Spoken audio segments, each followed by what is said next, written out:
அலஸ்டரிக் ஒழுங்காக்கம்ங்கிறது எல்லா நொதியத்திலையும் நடக்க மாட்டாது. ரைட்? எல்லா நொதியத்திலையும் நடக்க மாட்டாது. இது எங்க நடக்கும் என்றால் அலஸ்டரிக் நொதியத்துல மட்டும்தான் நடக்கும். எந்த நொதியத்தில் நடக்கும்? அலஸ்டரிக் நொதியத்துல மட்டும்தான் நடக்கும். சோ அலஸ்டரிக் ஒழுங்காக்கங்கள் நடக்கிற நொதியங்களுக்கு பெயர் அலஸ்டரிக் நொதியம் சொல்லுவோம். அலஸ்டரிக்ங்கிறது இந்த ஒழுங்காக்கத்தின பெயர். சரி, ரைட்? சோ இந்த அலஸ்டரிக்ங்கிற இந்த நொதியங்கள் பொதுவா எப்படி இருக்கும் என்று சொன்னால், இங்க பாருங்க, இதை விளங்கினீங்கன்னா சரி. இந்த நொதியம் நோமலா ஒரு நாட்பகுதியான கட்டமைப்பா இருக்கும். நாட்பகுதியான கட்டமைப்புண்டா அதுல என்ன இருக்கும்? நாட்பகுதியான கட்டமைப்புல என்ன இருக்கும்? புரதத்துல நாட்பகுதியான கட்டமைப்புல என்னென்ன இருக்கும்? அதுல இருக்கிற ஒவ்வொரு புடையான கட்டமைப்புக்கும் நாங்க என்னன்னு சொல்லுவோம்?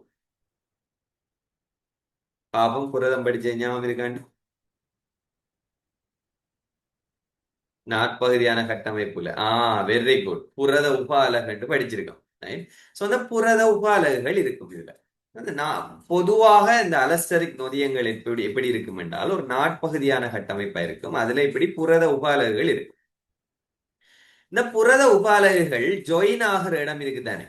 ஜாயின் ஆகுது தானே? இங்க ஜாயின் ஆகுது, இங்க ஜாயின் ஆகுது, இங்க ஜாயின் ஆகுது, இங்க ஜாயின் ஆகுது. இந்த ஜாயின் ஆகிற இடத்துல ஒரு ஒரு ஒரு ஒரு வாய் மாதிரி ஒன்று இருக்குதானே? சோ இந்த உபாலகு ஒவ்வொன்றும் ஒவ்வொரு நொதியமா தொழிற்படும். சரிதானே? ஒவ்வொரு உபாலகிலையும் ஒரு தாக்கம் நடக்கும். ஒவ்வொரு உபாலகிலையும் ஒரு உயிர்ப்பு மையம் இருக்குதானே? ஹீமோகுளோபின் நாங்க படிச்சோம். ஹீமோகுளோபின்ல எத்தனை ஹீம் மூலக்கூறு இருந்தது? 4 உபாலகு இருந்தது. ஒவ்வொரு உபாலகிலையும் ஒரு ஹீம் மூலக்கூறு இருந்தது. ஞாபகம் இருக்கா? ஒவ்வொரு ஹீம் மூலக்கூறுடையும் ஆக்சிஜன் போயினை. சரிதானே? அதே மாதிரி இந்த அலஸ்டரிக் நொதியம், இந்த உதாரணத்துக்கு எடுத்திருக்கிற இந்த அலஸ்டரிக் நொதியத்துல 4 உப அலகு இருக்கு. 4 உப அலகுலையும் தாக்கம் நடக்கலாம். 4 தாக்கம் நடக்கலாம். சரியா? சோ இந்த 4 தாக்கமும் நடக்கிறதுக்கு இந்த 4லையும் உயிர்ப்பு மையம் இருக்கு. பாருங்க, இது இந்த ஆக்டிவ் சைட்ங்கிறது உயிர்ப்பு மையம். இங்கேயும் உயிர்ப்பு மையம் இருக்கு, இங்கேயும் இருக்கு, இங்கேயும் இருக்கு. 4 உயிர்ப்பு மையம் இருக்கு. இந்த 4 உபாலகம் இணையிற இடத்துல இந்த ஜங்ஷன்ல 4 வாய் இருக்கு தானே? அந்த வாயை நாங்க சொல்ற ஒழுங்காக்கும் தானம் அல்லது அலஸ்டரிக் தானம் என்று சொல்ற. அலஸ்டரிக் தானம் என்று சொல்றோம். இந்த தானத்திலான் யாரு போய் இணைவார் என்று சொன்னால் இந்த ஒழுங்காக்கும் மூலக்கூறுகள் போய் இணைய போறார். இந்த அலஸ்டரிக் தாக்கம் இந்த நொதியங்களை ஒழுங்காக்குறதுக்கு 2 ஒழுங்காக்கும் மூலக்கூறுகள் இருக்காங்க. ஒன்று ஏவி, இன்னொன்று நிரோதி. அங்க இருக்கிற துணை காரணி நிரோதி மாதிரி தான் இவர். ஆனா இங்க துணை காரணி என்று சொல்றல, இவருக்கு நாங்க ஏவி என்று சொல்லுவோம் அல்லது நிரோதி என்று சொல்லுவோம். அப்ப ஏவி என்ன செய்யும்? தாக்கத்தை கூட்டுமா குறைக்குமா நிப்பாட்டுமா? ஏவி என்ன செய்யும்? தாக்கத்தை நொதியதை வேலை செய்ய வைக்குமா ஆஃப் பண்ணுமா?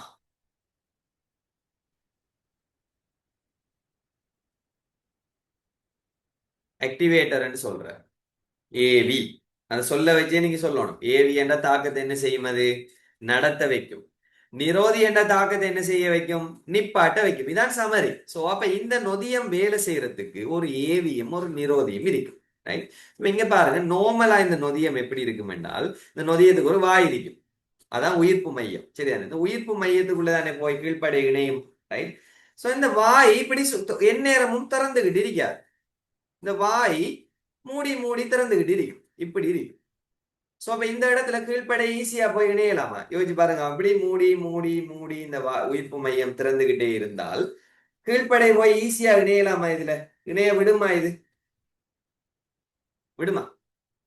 ஏழுமா? இன்னும். சோ அப்ப இந்த வாய் நாங்களும் தானே இப்ப வாய் ஆண்டு திறந்துக்கு இருந்தா தான் கொசு வாய்க்குள்ள லேசா போகும். ஒரே திறந்து மூடிக்கிட்டு இருந்தா கதைச்சு கழிச்சிருக்கக்குள்ள கொசு வாய்க்குள்ள ஈஸியா போகலாம். கஷ்டப்பட்டு தான் போகணும். சரிதானே? திறக்கிற சமயம் பார்த்து பூரணும். சோ தாக்கம் நடக்காதுன்னு இல்ல, கீழ்ப்படை இணையாதுன்னு இல்ல, கீழ்ப்படை இணையிற கஷ்டம். திறக்கிற சந்தர்ப்பம் பார்த்து இதுக்குள்ள பூரணும். கடும் கஷ்டம். ஏன்னா இது கடும் ஃபாஸ்டா இப்படி திறந்து மூடிட்டே இருக்கும். இதை நாங்க சொல்ற திறந்திருக்கிற டைம்ல இதை நாங்க சொல்ற உயிர்ப்பான வடிவம் என்று சொல்ற. ஏன்னா அப்பதான் தாக்கம் நடக்கலாம். மூடி இருக்கிற டைம்ல அதை நாங்க சொல்றோம் உயிர் பெற்ற வடிவம் என்று சொல்றேன். சோ அப்ப நல்லா விளங்கிக் கொள்ளணும். அலஸ்டரிக் நொதியத்துல அலஸ்டரிக் நொதியம் ஒன்று எடுத்தீங்க என்றால், இப்ப இதுல இது ஒரு பெரிய நொதியம் தானே. இதுல இருக்கிற ஒரு உகாலக எடுத்தீங்க என்றால் ஒவ்வொரு உகாலகளையும் உயிர்ப்பு மையம் இருக்கும். இந்த உயிர்ப்பு மையம் தொடர்ந்து திறந்துகிட்டு இருக்காது. இந்த உயிர்ப்பு மையம் மூடுறதும் திறக்கிறதுமா அலைஞ்சு கொண்டிருக்கும். நாங்க சொல்றோம் அலைந்து கொண்டிருக்கும் என்று சொல்றேன். சோ என்னென்ன வடிவத்துக்கு இடையில அலைஞ்சு கொண்டிருக்கும்? திறந்திருந்தால் அதை உயிர்ப்பான வடிவம் என்று சொல்ற. மூடி இருந்தால் இங்க பாருங்க, இது திறந்திருக்கு, இங்க இருக்கிறது திறந்திருக்கு. இந்த படத்தை பாருங்க, இதுல மூடி இருக்கு, இதுக்குள்ள கீழ்ப்படை போக இயலா. இப்ப இது பிளாக். சோ இது உயிர்ப்பான வடிவம் என்று சொல்ற, இது உயிர்ப்பற்ற வடிவம் என்று சொல்ற. சோ உயிர்ப்பு மையம் திறந்திருந்தால் உயிர்ப்பான வடிவம், உயிர்ப்பு மையம் மூடி இருந்தால் உயிர்ப்பற்ற வடிவம்.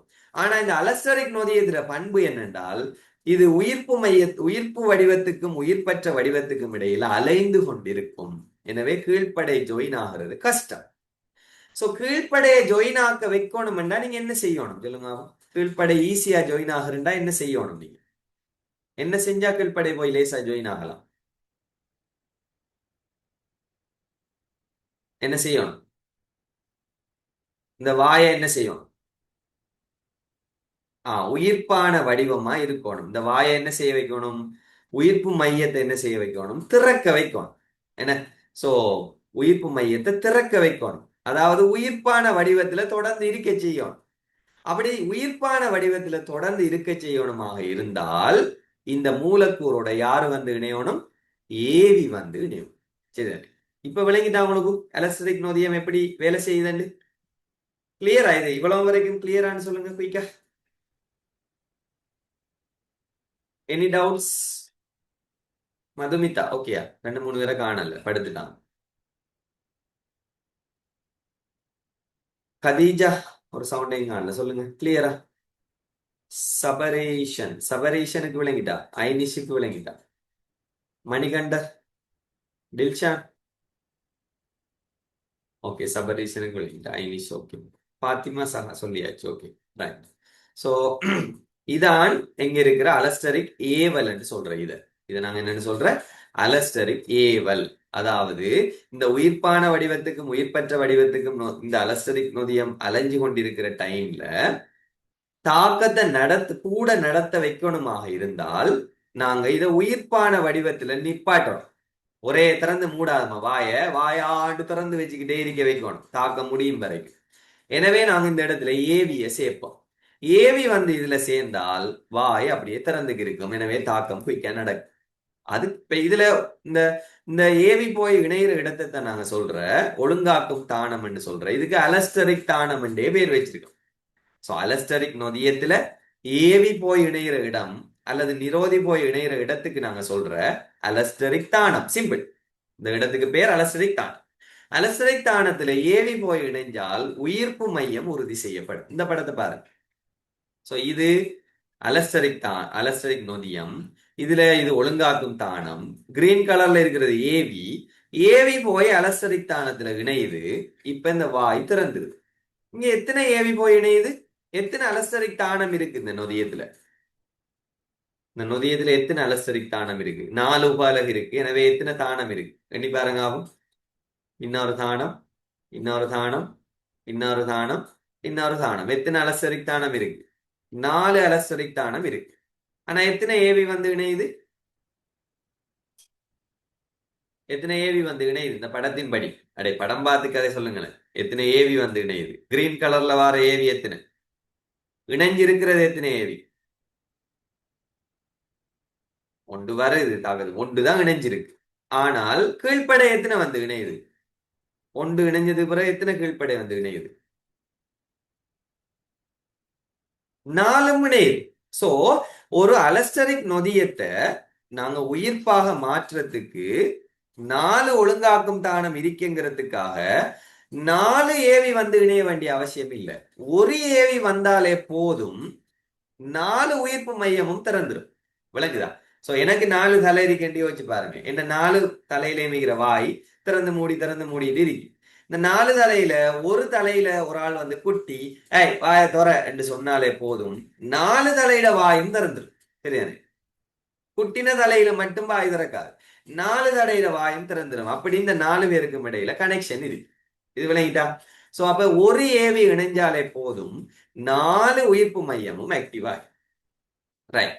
இப்ப இந்த தாக்கத்தை நடத்தாம ஆக்கணும்னா நீங்க என்ன இணைய வைக்கணும்? அப்ப சொல்லுங்க. இப்ப சிம்பிளானது. ஏவி விளங்கினா நிரோதி விளங்குற கஷ்டம் இல்லை. ரைட்.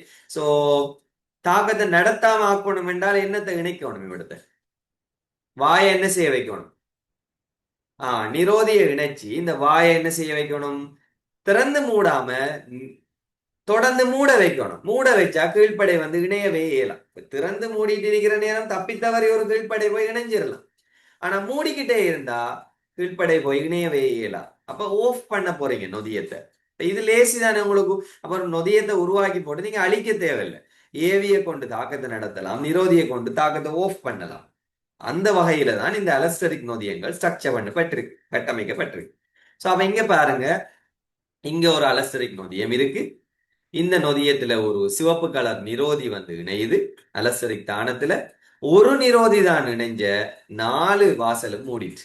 சோ இப்ப தாக்கமே நடக்காது. சோ அப்ப இங்க என்ன என்ன வடிவம் உறுதியாக்கப்பட்டிருக்கு? உயிர்ப்பான வடிவமா, உயிர்ப்பற்ற வடிவமா? என்ன வடிவம் இங்க உறுதியாக்கப்பட்டிருக்கு? உயிர்ப்பற்ற வடிவம் உறுதியாக்கப்பட்டிருக்கு. சோ ஏவி வந்து என்ன வடிவத்தை உறுதியாக்கும்? உயிர்ப்பான வடிவத்தை உறுதியாக்கும். நிரோதி வந்து என்ன வடிவத்தை உறுதியாக்கும்? உயிர்ப்பற்ற வடிவத்தை உறுதியாக்கும். ஏவி வருவதனால் உயிர்ப்பான வடிவம் உறுதியாக்குற செயல்முறையை நாங்க சொல்ற அலஸ்டரிக் ஏவல் என்று சொல்ற. நிரோதி வருவதனால் உயிர்ப்பற்ற வடிவம் உறுதியாக்கப்படுற செயல்முறையை நாங்க சொல்ற அலஸ்டரிக் நிரோதம் என்று சொல்றோம். சோ இவ்வளவுதான் அலஸ்டரிக் ஒழுங்காக்குற ஃபர்ஸ்ட் ஸ்டெப். இவ்வளவு விளங்கிட்டா? கிளியரா? ஓகேயா எல்லாருக்கும்? ரைட். சோ எல்லாருக்கும் ஓகேன்னு நினைக்கிறேன். ரைட். சோ அடுத்தது இதுல இன்னொரு சின்ன ஒரு விஷயம் ஒன்று இருக்கு. ஒத்துழைப்பு தன்மையும் பின்னூட்டல் நிரோதம். இது எக்ஸ்ட்ராவா உடையில எழுதியிருக்கா. அலஸ்டரிக் ஒத்துழைப்பு தன்மை, அலஸ்டரிக் பின்னூட்டல் நிரோதம். ஒத்துழைப்பு தன்மை என்றா என்னென்று கருத்து என்றால், இப்ப இந்த வாய் திறந்து மூடிட்டு இருக்குதானே, இப்படி திறந்து மூடிட்டு இருக்கு. ஏவி வந்து தானே இதை டிரெக்ட் நிரந்தரமா திறக்க வைக்கணும். இப்ப திறந்து மூடிட்டு இருக்கிற வாய்க்குள்ள திடீரென்று ஏவி வரல. அது திறந்து மூடி திறந்து மூடி திறந்து மூடிக்கிட்டே இருக்கி ஏவி வராம இந்த இடத்துல என்ன வருது என்றால் கீழ்ப்படை ஒன்று ட்ரை பண்ணுது. கீழ்ப்படை ட்ரை பண்ணி என்ன செய்யுதுண்டா, ஏவியால இது உயிர்ப்பாக மாற்றப்படாமலேயே, நான் பூரலாமன்னு சொன்னேன் தானே, திறந்து மூடக்குள்ள ஒரு கொசு நீங்க காய்ச்சிட்டு போகக்குள்ள சில நேரம் நொழும் கொண்டு வாய்க்குள்ள போகும். எப்பயாவது ஃபீல் பண்ணிக்கலாம். காய்ச்சிருப்பீங்க, அந்நேரம் திடீரென்று ஒரு பூச்சி வாய்க்குள்ள பூந்துரும். சரியானே? அப்படி இந்த கீழ்ப்படை நம்ம திறந்து மூடிட்டு இருக்கிற நேரம் ஏவியில சப்போர்ட் இல்லாம பூந்துட்டு வைங்க, பூந்து. இப்ப இந்த வாய் மூடலாமா?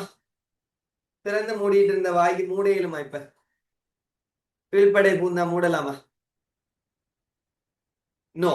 சோ இந்த வாய் ஒன்று திறந்துட்டு, சோ ஒரு வாய் திறப்பட்டு என்றால் மத்த வாயும் என்ன நடக்கும்? சோ இவங்க 4 பேருக்கும் உள்ள கனெக்ஷன் இருக்கு என்று சொல்லியிருக்கேன். சோ ஒரு உயிர்ப்பு மையத்துல ஒரு கீழ்ப்படை இணைஞ்சி அது திறந்துட்டென்றால் மத்த வாய் 4லையும் வந்து அது பெர்மனண்டா திறந்துடும். சரிதானே? சோ அப்ப இப்ப தாக்க வீதம் என்ன செய்யும்? இப்ப இங்க ஏவி வராமலேயே தாக்க வீதம் என்ன செய்ய போகுது? தாக்கம் நடக்க போகுது. ஏவி வரல. அப்ப இங்க யாரு ஏவி மாதிரி தொழிற்படுறார்? இங்க ஏவியாக தொழிற்படுறவர் யாரு? கீழ்ப்படை. வெரி குட் சஹா. சோ இங்க கீழ்ப்படை ஏவியாக தொழிற்படுது.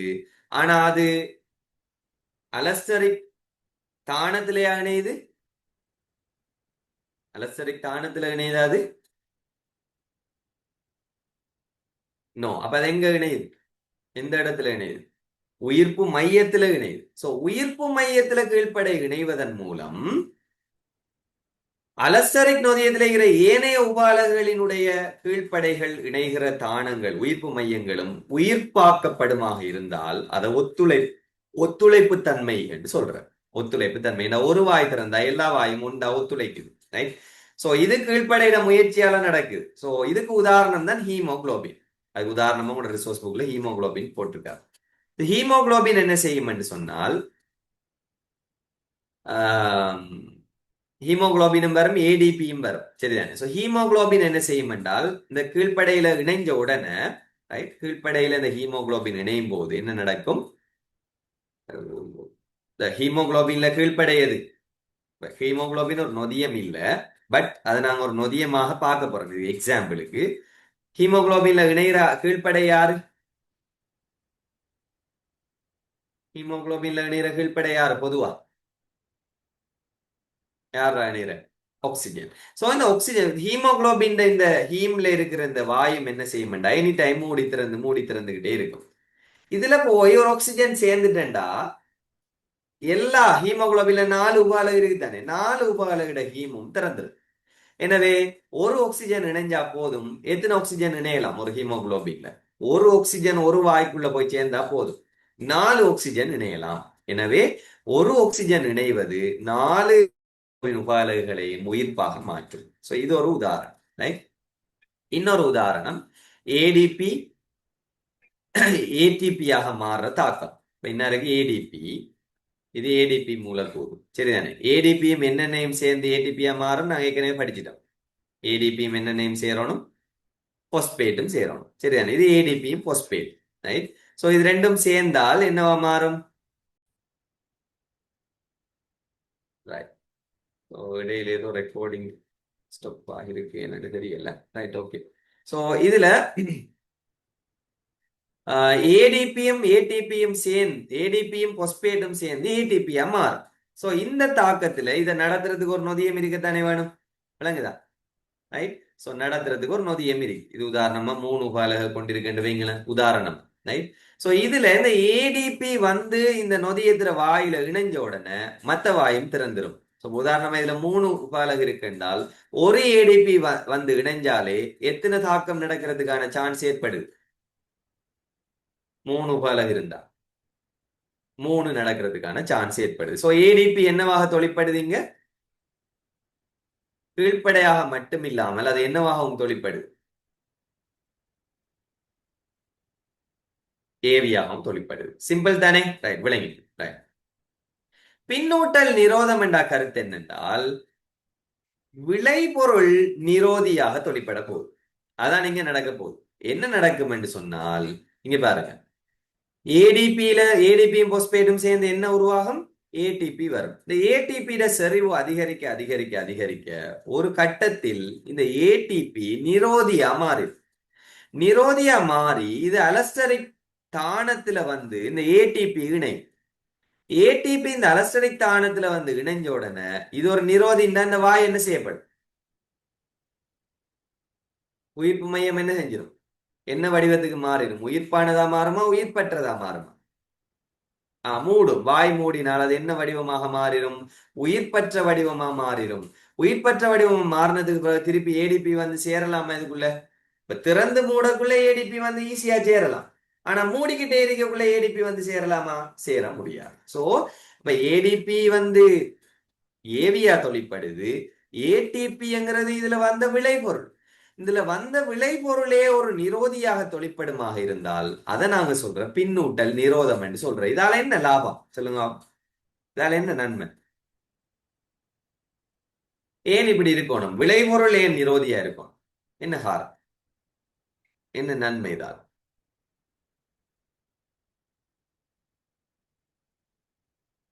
யாராவது கிளவர் பிரெயின்ஸ் சொல்லுங்க. இதால எங்கட உடம்புக்கு என்ன நன்மை? ஏன் இப்படி ஒரு விளைபொருள் நிரோதியா தொழிற்படும்? இப்ப இதுல பார்த்தா விளங்கு உங்களுக்கு. விளைபொருள் போய் நொதியத்துல இணைஞ்சு உயிர்ப்பு மையத்தை மாத்தி தாக்கத்தை நிப்பாட்டு. என்ன காரணம்? ஏன் காரணம் என்றால் ஏடிபி எங்களுக்கு தொடர்ந்து ரைட் மேலதிக விரயத்தை தவிர்க்கிறது. வெரி குட் சஹா, ரைட்? சோ இதுல நன்னாவே போட்டுக்கிறேன், பார்த்தாலே உங்களுக்கு சொல்லிடும். அதாவது ஏடிபி ஒரு குறிப்பிட்ட அளவுக்கு உருவாகினா போதும், எங்களோட வேலைக்கு தேவையான ஏடிபி உருவாகினா போதும். இது இப்ப ஒரு ஏடிபி இணைஞ்சத்தால தொடர்ந்து தாக்கம் நடந்துகிட்டே இருக்குமாக இருந்தால் தேவைக்கு மிச்சமா ஏடிபி வந்துடும், ரைட்? தேவைக்கு மிச்சமா ஏடிபி உருவாக்கி என்ன செய்ய? சும்மா வேலைக்கு மட்டும் தான் ஏடிபி தேவை. வேலைக்கு அதிகமாக ஏடிபி உருவாக்குறதுனால ஏடிபி எல்லாம் முடிஞ்சிரும். பிறகு அவசரத்துக்கு ஏடிபி இல்லாம போயிடும்.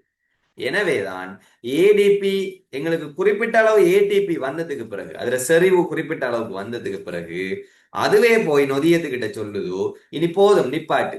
சரி, அதெல்லாம் நாங்க சொல்ற பின்னூட்டல் நிரோதம் என்று சொல்ற. விளைபொருளே போய் தாக்கிய இணையாம மாத்து. சோ விளைபொருள் தாக்க வீதத்தை என்ன செய்யுது? கூட்டுதா குறைக்குதா? குறைக்குது. அதனால இது நாங்க சொல்ற எதிர்பின்னூட்டல் என்று சொல்ல.